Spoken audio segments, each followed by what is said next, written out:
if you don't mind. And I'm going to open it up to Russ to begin with. Um, you know, this is a super emotional time, I think, for a lot of people. I know for me and my heart hurts. Like I said in my, my letter to you guys and to everybody is my heart hurts because I see my kids. I see a man get murdered on the street, and it's pretty heavy. It's pretty heavy to watch somebody get murdered like that or killed. And I think that ultimately, brings a lot of pain. It's a lot of pain, history in America. Um, there's a lot of, in my opinion, hate in America. There's a lot of division, and it's something that I pray that we can be better as people. I pray that decisions are made to justify this situation and many other ones that have happened in the past, and whatever else happens, and hopefully nothing else happens in the future. But if something else does, I hope that there can be a precedent for stuff like this happening. What's happening in some of this police brutality is staggering, and honestly, it's not the it's not something I understand fully. It's pretty emotional just to watch some of the videos, and I think about even in Seattle, my home, watching some of the things that are happening there. It's pretty heavy, and so I don't have all the answers. Sometimes I feel like I always normally have some answers for you guys, but I don't have all the answers. But the answers I do know is that it's important that we understand that. Me being an African American, being black is a real thing in America. It's a real thing in the sense of, the history and the pain, and even my own family personally. My great grandparents were slaves and everything else, and so there's a lot of history there. And I think that what I'm praying for is that. We learn how to love, we learn how to communicate, we learn how to overcome, we learn how to, to try to, have perspective. I know for us as a team, we've been having a lot of conversations. A lot of the guys, we've been spending a lot of time talking, and, and I think we've been, and as you guys know, obviously, with our team, we talk a lot. We get to communicate a lot in different ways and try to figure out, how do we make this world a better place? How do we make our communities better? How do we, even as teammates, how do we make sure that we, treat each other always with respect and love and care and understanding, and just try to grow. And, for me, when you think about the idea of Black Lives Matter, they do matter. And the reality is that me as a Black person, people are getting murdered on the street. People are getting shot down, and the understanding that, it's not like that for every other race. It's like that in particular, for the Black community. And, I think about, my stepson. I think about, my daughter. I think about our new baby boy on the way. And, it's kind of staggering. It's staggering to watch these things happen right in front of our faces. And so I have a heavy heart right now. And I think, like I said, I don't have all the right answers or anything. And to be honest with you, I don't even want to talk about football right now. That's the thing, that I don't even know what that looks like down the road or anything else. And I think that none of that matters. I can't compare football to life and what Black community is going through right now. And what I think is right. I think that people should have the ability to peacefully protest and to be able to express their frustration, their hurt, and their pain. And I don't believe in the extreme amount of violence that's going on. Even when people are getting pulled over. I saw a video of a couple get pulled over the other day, and I think and just pulled out of their car while they were just trying to get dinner, and just completely brutally taken advantage of. That hurts my heart, to see young girl get maced, and to see all these things happen. And it's it's not going to be me that's going to be able to fix it. It's not going to be just one person. It's going to be all of us. It's going to be everybody being able to communicate and everybody being able to talk. And I fundamentally believe that it's important that we understand that this has been going on for 400 plus years, and it's a real issue. And so anyways, I just wanted to let you guys know I really don't want to talk about football. I think there's a time and place for everything. The God that I believe in, the Jesus that I believe in, has sacrificed for us all. And I think that at the end of the day, for me, I want to love like Jesus did. I want to be able to care like Jesus did. And hopefully, me, C, and my family and everybody else that I can hopefully have an influence on,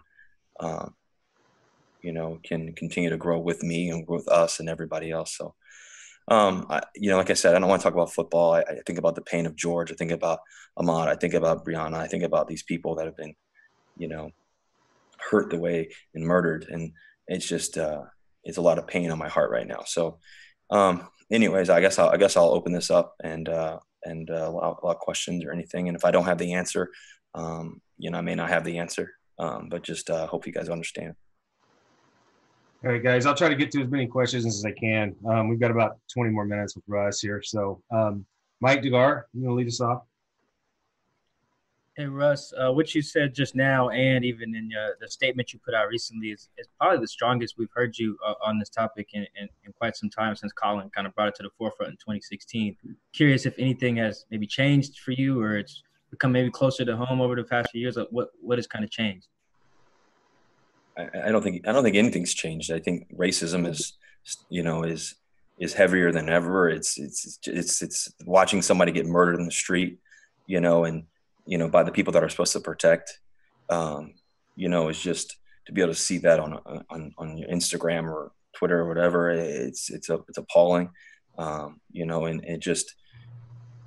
it pains my heart, and I think, I've always, understood that racism is real. I've always understood that. Being a young kid and my dad telling me stories, my grandfather telling me stories of the 50s and 60s. And, I remember my dad used to, when I turned 15 years old, my dad, talking about, when I get my, driver's license and when I was 16 or whatever, talking about that. And a couple of the players we talked about that, just how we've had conversations about, if you get pulled over, what are you supposed to say? And the fact that I have to have those conversations with my kids one day is a heavy thing, And so, I think that when I think about, what's changed, not much has changed, to be honest with you. I think that the reality is enough with the situation. The reality is that, I think that we have to understand that Black lives do matter. It's a group of people are being brutally murdered because of the color of their skin. And the bottom line is that's wrong. And that's heavy for me. So that's how I feel about it, Mike. One more thing, I know you're really close with Drew Brees, and this morning he had been asked about police brutality and protesting in his role as a leader in the league, and he responded that he doesn't agree with anyone who disrespects the flag and the United States of America. I wonder if you're aware of those comments and if you react to his characterization of the protests and the movement. I was in meetings. I just got out of the meetings. I didn't get to watch the whole thing. But, to me, the reality is that, I think when we talk about, I think we get lost in the shuffle of, I think we get lost in the shuffle of understanding, I think, for example, when you're talking about, Mike, you're referring to the kneeling part of it, I'm assuming, right? Yeah. The reality is that, Colin was trying to symbolize the oppression that was going on in America and that has been going on for 400 years. And, people, I think that people go into a box and want to say, okay, well, this person is this because of that, and that person is that because of that, and because they didn't do this or they didn't do that. And the reality is what Colin was trying to do was he's trying to do the right thing and trying to stand up figuratively for what was been going on for America. And what I do know is I wish I could have been there in Minneapolis to kneel down and just help with, help with, George as he's on the floor. I wish I could have been there to just help, the people in Seattle that are getting, brutally abused. And the reality is that we all need to help. We all need to find our own ways of how we're going to love and how we're going to make a difference. And everybody may do it differently. I don't know what everybody's going to do and how they're going to do it, but it's calling for people to understand what's really going on. And, so it's heavy on me, because I think that the reality is I think that with Colin in particular, he was, trying to symbolize the right thing, and people may have taken that the wrong way, but I think that he was trying to do the right thing, the bottom line.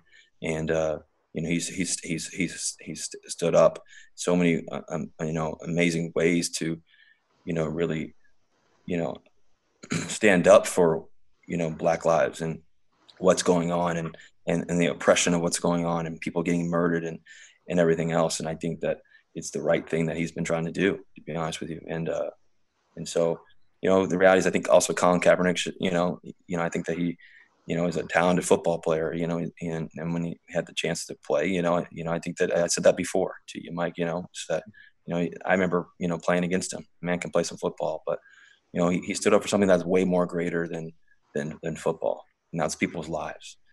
He was standing up for his kids' lives one day. He's standing up for people that have come and gone, and standing up for everybody else's kids who are African American and the oppression that's been going on. Thank you, Russ. Appreciate it. Yeah. Greg Bell.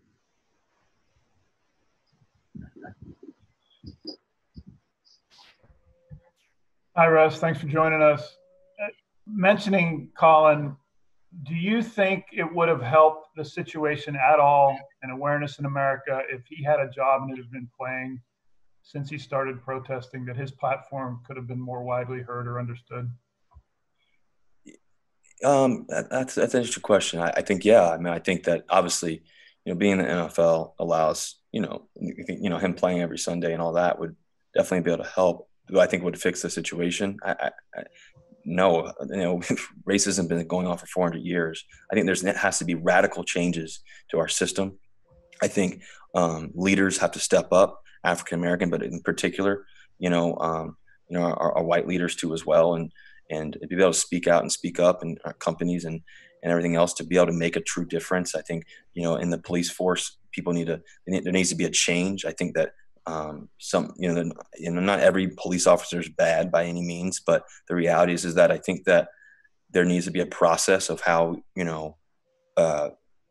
the background checks and checking on these people and constantly, not just the first time they get hired, but also throughout the whole process, as they're working too as well. And I just think that there's so much there, that needs to be changed. And I think that, Colin should definitely be playing in the NFL, and could have had an opportunity to do that. I remember back when we used to play against each other, like I kind of said earlier, he was a great football player, so, it's unfortunate, but I also know that he also stood up for something that was way greater. And he's had, tons of significance in terms of what he's meant to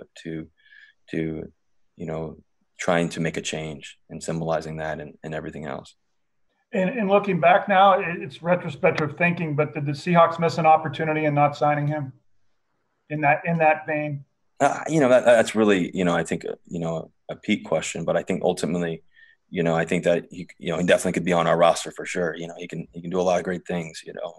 He's a really talented player, that's for sure. Bobby, a couple days ago, said he challenged me and 3/4 of the people on this call as white people to learn and understand. And your experiences, whether it's in the media or in public at large, is white America learning? Have they progressed at all? At all? I mean, I hope so. I mean, I don't know. I mean, that's such a big question, talking about, white America. I think, I would say that I don't think everybody understands, because you don't have to go through it every day, Greg, to be honest with you. Yep. Right. If you get pulled over, it's a lot different. If they ask, where were you going, what's happening, versus the other way around. Sometimes, the reality is that we have to fear what may happen, and There's a big difference in that.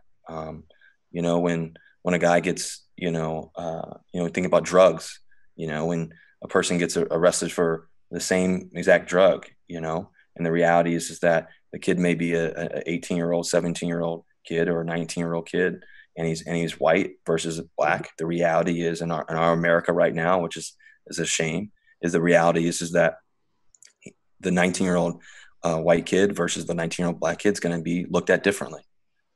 And the 19-year-old black kid's probably going to be thrown in jail longer, have a longer process and everything else. And that's a terrifying reality. And that needs to change. There needs to be change, and we need a change. We need to make a difference. We need to actually, make sure that we're voting for the right people. And we need to make sure that we're doing the right things that allow change and also across the board of our systems and our systematic, flow of how we do things has to change too as well. And so, I think that there's a lot there to unpack, but from an overall standpoint, that's what I believe. Thank you, sir. Then Arthur. How's it going, Russ? Thanks for doing this. You've kind of touched on this point a little bit, but I kind of wanted to ask, what do you think that people could start, like some of the small steps that people could start taking to really educate themselves or to feel empathy? I don't know about you, but I've had, my white friends, non-black friends kind of reach out to me like, what can I start doing to help, create change, in my own small way? What would be your response to people who are looking to help, but really don't know how? They look at, the need for police reform, and that, they look at things that are kind of way outside of themselves. But what would you say to people that could want to help, but want to do it in their own, maybe small way? Yeah, you bring up a great point. I think, the first thing it starts with, in my opinion, is it starts at home. It starts at home. I grew up in Virginia, on the East Coast and everything else, and, in the South and everything. And the reality is that the conversation has to start at home. Our parents, our teachers, our leaders need to lead the way they're supposed to lead, and communicate and love the way they're supposed to love, and do that, better. I also think even, me, Ben, as a faith person, I think from a faith standpoint, I believe that it's super important that, our churches continue to and try to do more togetherness of different races and different communications and different things that are going on, because the reality is that sometimes things get separated and everything else, and they put people in a certain box and everything. I think communication, in our small groups with our families and friends. I use the Seahawks, for example, as we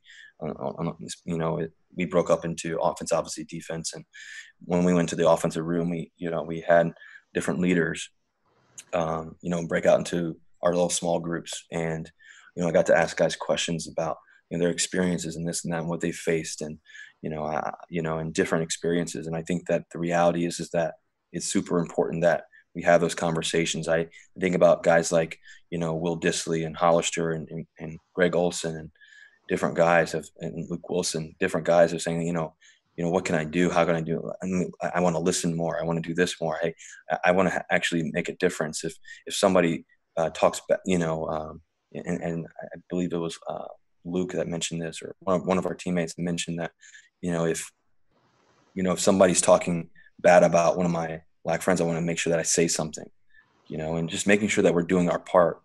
From a bigger perspective, obviously police reform and everything else. I also think what is right is the ability to protest, and what's going on is people are protesting. Then, we have, police and the National Guard coming in, and it's overwhelming and not allowing the people to do what their right is, and that's to protest peacefully, and that's a shame. That's a shame. And some of the biggest changes in our I go back to Martin Luther King Jr. And just these massive experiences of so many people coming together, and that's when change has happened. And sometimes in the midst of the storm, it takes people to be able to come together. And what I want to highlight and what I do love is when I see, blacks and whites protesting together and, experiencing things together and fighting for the same cause, fighting for Black lives, fighting for what should be right, fighting for goodness, fighting for love. And what I do love is, even though this isn't always the case, but what I do love is sometimes when you see a group of police officers. I remember seeing on social, I believe that there was a couple of police officers. I think there was a guy in Flint, Michigan, and several other police officers that actually walked with the protest, and from and just being able to be a part of the process and not trying to just prevent it, because I think the reality is that if we do that, it's never going to change. So, I challenge also the leaders, of our government politically. I also challenge, as you mentioned, the police officers and such, the ones that do have, the right heart and the right soul, to be able to make the right decision to help and to step in and say, we're not doing that. We're not going to do this way. Because that's important. Because if you're feeding into it and allowing it, then you're also part of the problem. And people need to make the right. Be the right leaders, and the right people need to be leading and everything else. And so I think that's really, really key. Thank you. Tim Booth. Russ, you guys have gone through situations where you've had in-depth team meetings before, whether it was, in Nashville before that Titans game, that I believe that was 2017, or other times topics like this have come up. Are the conversations you've had the last few days in your team meetings different now? Or are they taking on a different tone than those previous ones you've had? It's a great question, Tim. I think that they've, I distinctly remember that meeting in Nashville when we were in Nashville, and we had, all the guys in there. I mean, it was right before we played a game, and we had this, I don't know, it was probably 2-3 hour conversation, and it was emotional. I think, all that was going on then. This is another, moment of time of that everything's going on, and it's super heavy. And as this is getting continual, not much has changed, obviously, and, in terms of the outside world of it. And so, with the Seahawks, when we got to talk at this time, around, it was very powerful. You know why it was powerful is because people were able to communicate and not judge, but also to love and have a conversation. And to be honest with you, our white teammates stepped up and had a great, viewpoint of, hey, I want to help. I want to make a difference. I want to do something around this to help change and do my part, and whatever small part I can have or whatever big part that I can have. I want to be able to make a difference. And you respect those teammates that were able to do that. And all of the guys on our team were able to do that. And that was really, it doesn't heal the situation. It doesn't make it perfect. We can't get it back, unfortunately, but it allows us to look forward and hope. And then the next day, the next moment of time, to be able to have a conversation and continue to grow. I think we all need to continue to grow. And I think to be able to have those kind of conversations, nobody's prepared for what we saw, last week. Nobody.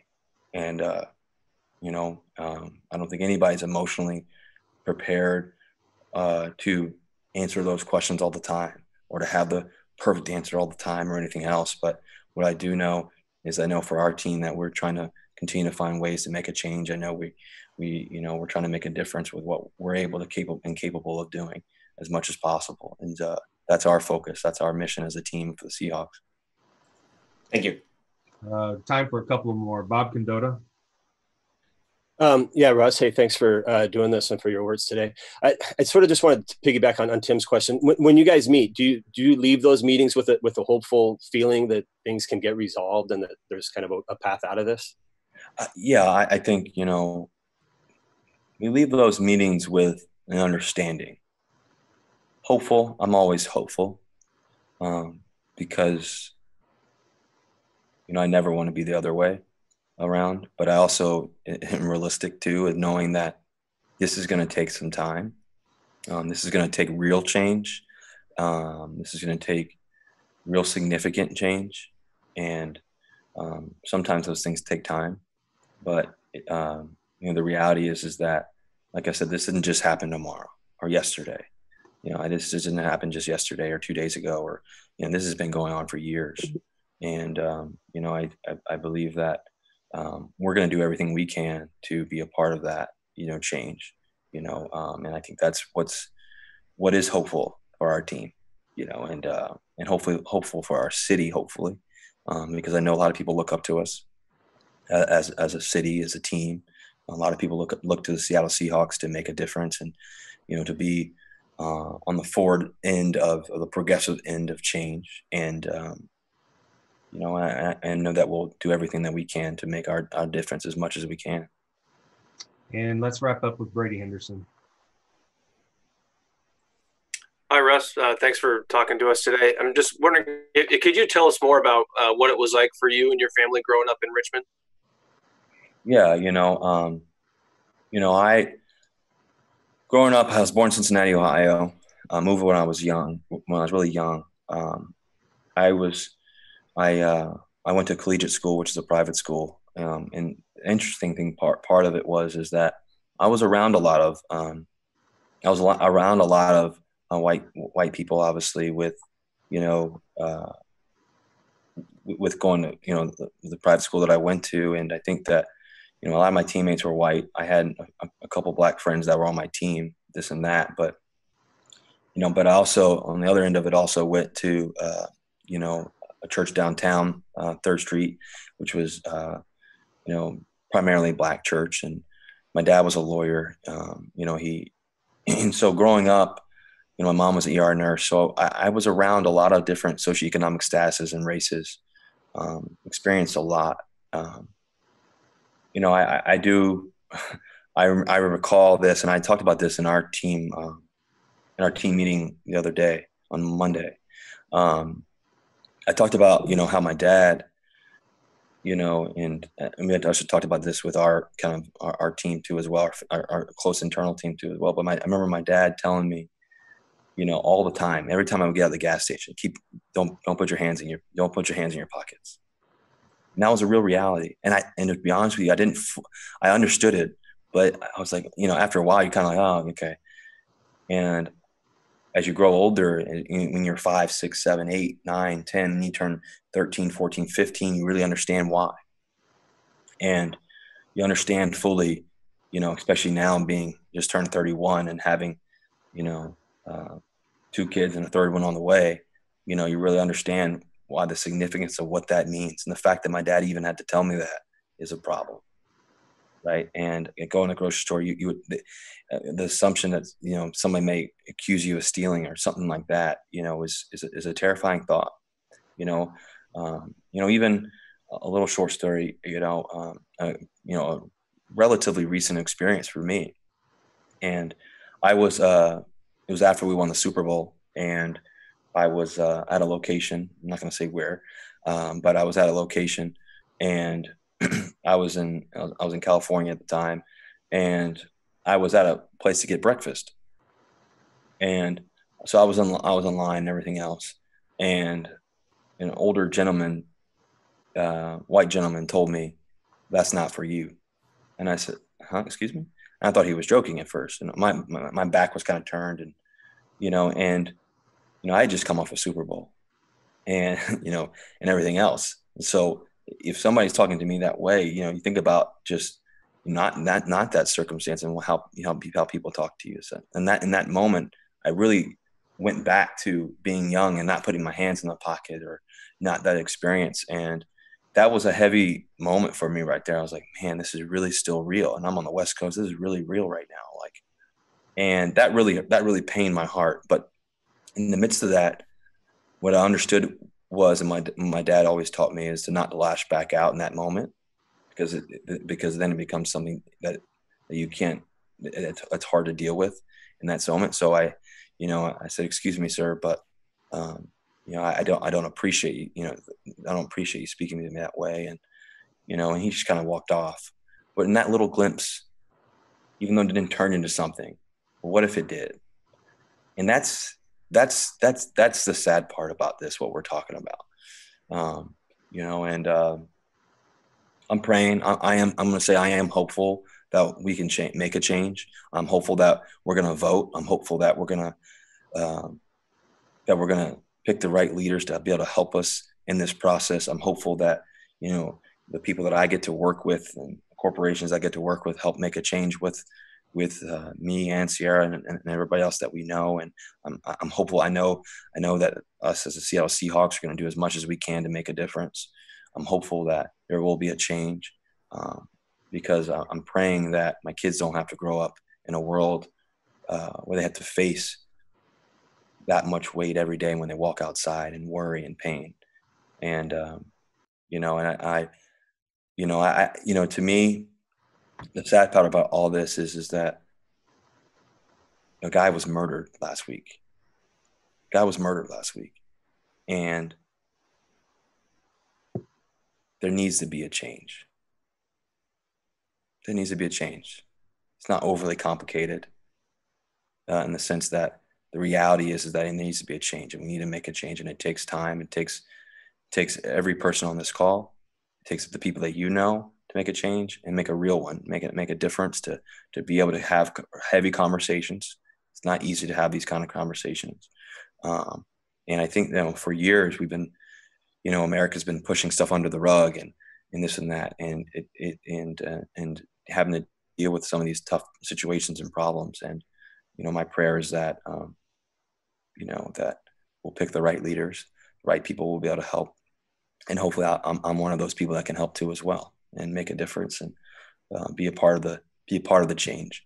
And, you know, so, you know, I'm praying for George, you know, George's family, you know, Ahmad's family, Brianna's family, you know, and everybody else who's experienced, you know, trauma and pain in this situation, the people that are being, you know, brutally beaten for just simply protesting. I'm praying for them too. You know, and just fundamentally, you know, you guys know me, you know, my faith is definitely the leading force of my life. And I just, you know, I said this the other day, but, you know, I'm praying that people get to know Jesus more, you know, whether if you know, believe it or not. I pray that hopefully I can be an example, and hopefully I can speak to people. And no matter what we believe, I do fundamentally believe that there's got to be better. We need better. We need people to be able to communicate better. We need people to be able to love better, make the right decisions. If you're in a moment of something happening, to be able to help make a difference and slow things down. And for, you know, for the policemen that we do have to be the leaders in those communities and to help and to prevent things like this happening. That would be my hope. That would be my prayer. My ultimate prayer is for, you know, my newborn son who comes in the world to be able to live in a world that's not like this. So that's my prayer, you know, and, you know, so I know I'll do my part, and I understand that, you know, I want to make a difference. Russell, thank you so much. I appreciate your time. To everyone else on the call, I'm very sorry I couldn't get to all your questions today, but thanks for your participation. Really appreciate it. Thank you guys so much. Okay, have a good day. Thank you, Russ. Thanks, Russell. Thanks, Russ. Thank you, Russ. Appreciate it. See you guys. Be safe.